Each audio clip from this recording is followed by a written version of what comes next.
헬몬산에서 흐른 물줄기가 요단강을 거쳐 모이는 곳은 바로 거대한 호수 갈릴리입니다.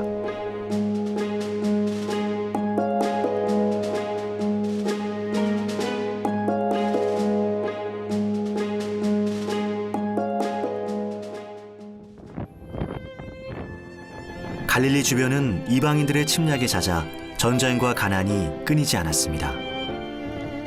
병자, 이방인과의 사이에서 낳은 아이들이 많아 같은 유대 민족에게도 무시를 당했는데요. 낮고 소외된 곳을 자주 찾으셨던 예수님은 공생의 기간 이 갈릴리 주변에서 수많은 말씀을 전하셨고 기적을 베푸셨습니다.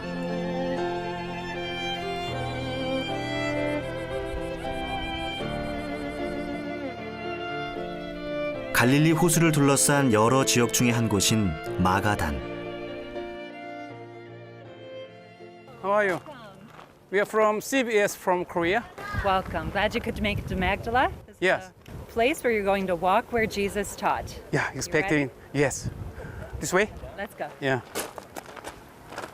With maybe in the 최근 next 이곳에선 few years, 예수님이 활동하시던 그 당시의 집터와 항구, 회당이 발견됐는데요. across the sea is where a miracle took. So we can imagine Jesus Christ arrived here. Yes. And then we are here now. We are here Wow, now. exciting. We're walking where Jesus walked. Wow. 여기서 발견된 항구터에서는 배를 타고 갈릴리 호수를 건너오신 예수님의 행적을 느낄 수 있습니다.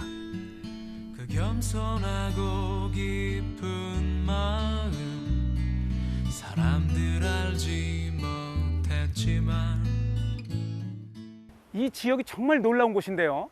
마태복음 15장 39절에 예수님께서 배를 타시고 마가단 지역으로 가시다 했을 때에 그 마가단 지역이 바로 이 막달라 지역을 말하는 거예요. 그러니까 예수님께서 배를 타고 마가단 지역에 도착하셨다면 지금 우리가 보고 있는 이 항구를 통해서 오셨다는 것이죠. 한번 생각해 보세요. 2000년 전에 예수님이 배를 타고 내리셨던 이곳에 지금 제가 서 있는 거예요.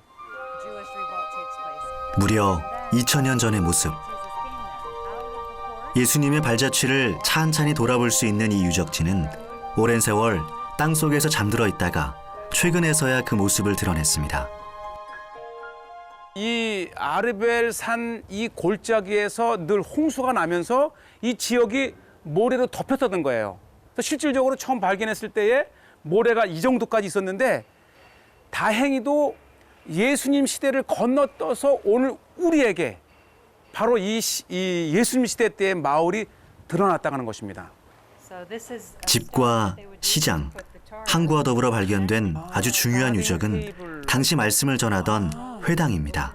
And then they can find the place that they. We know on Sabbath day, it was one of his practices. He would enter the synagogue and teach from the prophet scrolls or the Torah. A place where they 당시 would store the 회당은 scrolls. 하나님의 말씀을 가르치고 누구든 토론할 수 있는 곳이었습니다. Yes. 집터나 항구터와 달리 넓은 공간인 이곳을 회당으로 보게 된 이유 중 하나는 바로 화려하게 조각된 돌 테이블 때문입니다. So this is in the Holy of Holies. Holy and Holies. Yes. 와. So two wheels with fire. 야, 아마 이 막달라에서 가장 중요한 것이 있다면 바로 이 작은 돌로 된 책상인데 이것이 50년 내에 가장 중요한 고고학 발급 탑 5에 속한답니다. 첫째는 이 모양 자체가 예루살렘 성전을 모형으로 했을 것이다. 중요한 것은 이제 이 성전에 들어가는 문이 아마 이곳일 거라고 보면서 이 메노라를 새겨 놓은 것이고요.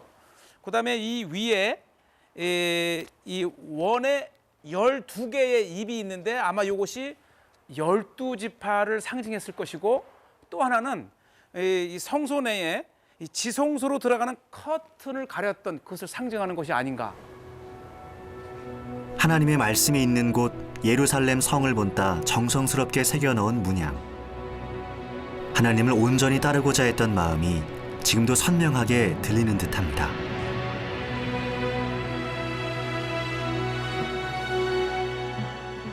총 둘레 53km, 총 면적 166제곱킬로미터에 달하는 거대한 호수 갈릴리. 갈릴리 주변에는 수영복을 입은 사람들이 거리를 가득 메우고 있습니다. 수많은 인파와 각종 이벤트가 열리는 이날의 갈릴리 호수에서 가장 중요한 행사는 바로 갈릴리 호수를 가로지르는 수영대회인데요. 매년 이 대회에 참가하는 사람만 해도 10,000명이 넘습니다. 올해 64회를 맞이한 갈릴리 수영대회는 이스라엘에서 열리는 가장 큰 행사 중 하나입니다. 이 갈릴리 호수 하면 예수님 사역의 중심지잖아요. 이 갈릴리 호수에서 많은 이적을 베푸시고 또 친히 배를 타고 갈릴리를 이렇게 건너기도 하시고 그 의미 있는 곳에 이렇게 1년에 한 번 수영대회가 있습니다. 오늘 이 수영대회를 통해서 갈릴리의 몸을 담가보고 예수님은 걸으셨지만 저는 그냥 한번 수영을 해보겠습니다.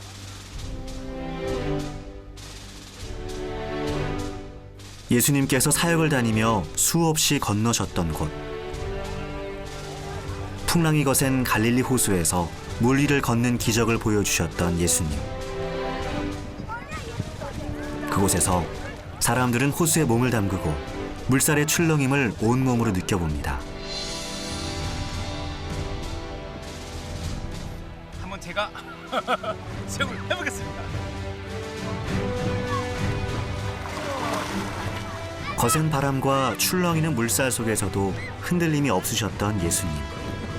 이 넓은 호수를 건너며 수많은 사람들을 살리신 그 마음을 느껴봅니다.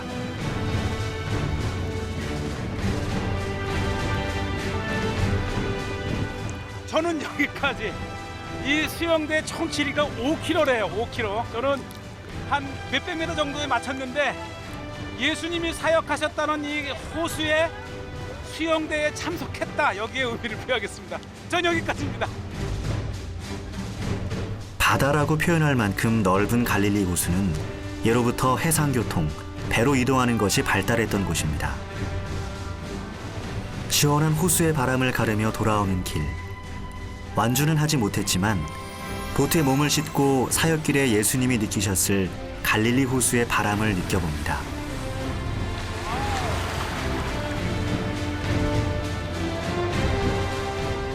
이날 모인 사람들에게 갈릴리는 호수 그 이상의 큰 의미로 남습니다.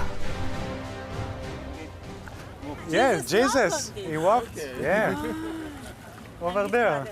We care about it very much. And we swim to show its importance. The important for the Christian is that Jesus was walking on the water. 나사렛과 가나, 가버나움, 벳세다까지 갈릴리 호수를 둘러싼 예수님의 수많은 사역지가 있습니다. 그곳을 돌아보는 데는 여러 가지 방법이 있는데 좀 더 여유를 갖고 볼 수 있는 방법을 택해봅니다.